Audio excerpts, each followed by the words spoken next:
அனைவருக்கும் வணக்கம். 31/1/2024 புதன்கிழமை அன்னைக்கு நிஃப்டி அண்ட் பேங்க் நிஃப்டியில் சிபிஆர் இண்டிகேட்டர் யூஸ் பண்ணி எப்படி ட்ரேட் பண்ணலாம் அப்படிங்கிறத பார்க்கலாம். அதுக்கு முன்னாடி நேற்று யூஎஸில் டவ் 0.3% பாசிட்டிவாக முடிஞ்சிருக்கு. S&P ஃப்ளாட்டாகவும் நாஸ்டாக் 0.76% நெகட்டிவ்லையும் முடிஞ்சிருக்கு. நேற்று நைட்டு யூஎஸில் ஃபெட் மீட்டிங் ஸ்டார்ட் ஆயிடுச்சு. அண்ட் இன்றைக்கி நைட் வந்து இன்ட்ரெஸ்ட் ரேட் பற்றின அனௌன்ஸ்மெண்ட் வந்துடும். பட் ஸ்டில் அங்கே விக்ஸ் வந்து -2% கம்மியாக இருக்குது. ஸோ பாசிபிளி ஃபெட் மீட்டிங்கோட ரிசல்ட் இம்பாக்ட் ஆல்ரெடி ப்ரைஸில் ஃபேக்டர் ஆகிடுச்சுன்னு நினைக்கிறேன். அதனால் இன்றைக்கி வரப்போகிற அந்த ஃபெட் மீட்டிங்கோட ரிசல்ட் வந்து ஒரு நான் ஈவெண்ட்டாக மாறதுக்கு கூட நிறைய சான்சஸ் இருக்குது. பார்க்கலாம்.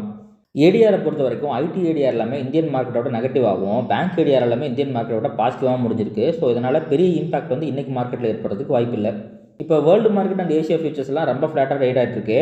நாஸ்டாக் மட்டும் கூகுள், மைக்ரோசாஃப்ட், ஏஎம்டின்னு 3 கம்பெனிஸோட ரிசல்ட் வந்து அதோட இம்பாக்டால் நெகட்டிவாக ட்ரேட் ஆகிட்டு இருக்கு. இது நம்மளோட ஐடி ஸ்டாக்ஸை அஃபெக்ட் பண்ணுறதுக்கு சின்னதாக ஒரு சான்ஸ் இருக்குது. பார்க்கலாம். கிஃப்ட் நிஃப்டியை பொறுத்த வரைக்கும் இப்போதைக்கு ஃப்ளாட் ஓப்பனிங் காமிக்குது. So maximum +or- 50 point opening தான் சான்ஸ் இருக்குது. நிஃப்டியில் இன்றைக்கி டிசெண்டிங் ஒயிட் சிபிஆர் ஃபார்ம் ஆயிருக்கு. ப்ரைஸும் சிபிஆருக்கும் S1 கிடையாது தான் ஓப்பன் ஆக போகுது. அப்போது சிபிஆரோட சென்டர் லைன்லேருந்து ஒரு வேளை ப்ரைஸ் ரிவர்சல் எடுத்துச்சு அப்படின்னா அது ஒரு ஹை ப்ராபபிள் ட்ரேடிங் ஆப்பர்ச்சுனிட்டியாக இருக்கும்.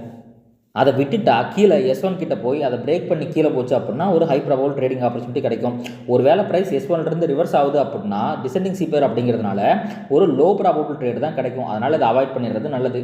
ஸோ நிஃப்டியை பொறுத்த வரைக்கும் wide CPR reversal and S1 trending அப்படின்ட்டு 2 ஹை ப்ராபபிள் ட்ரேடிங் ஆப்பர்ச்சுனிட்டி இருக்குது இன்றைக்கி. பேங்க் நிஃப்டியை பொறுத்த வரைக்கும் நேற்றே நிஃப்டியை விட அது கொஞ்சம் ஸ்ட்ராங்காக இருந்துச்சு. அண்ட் இன்றைக்கி ப்ரைஸ் சிபிஆருக்கும் S1 இடையில ஓப்பன் ஆக போகுது. பட் பேங்க் நிஃப்டியில் ஒய்டு சிபிஆர் ஃபார்ம் ஆகலை.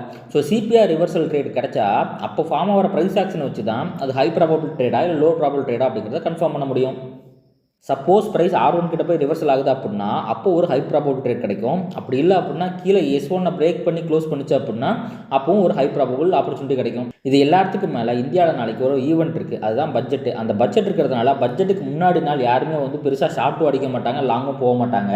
அதனால் இன்றைக்கி மார்க்கெட் கன்சல்டேட் ஆகிறதுக்கு நிறைய சான்சஸ் இருக்குது. பார்க்கலாம்.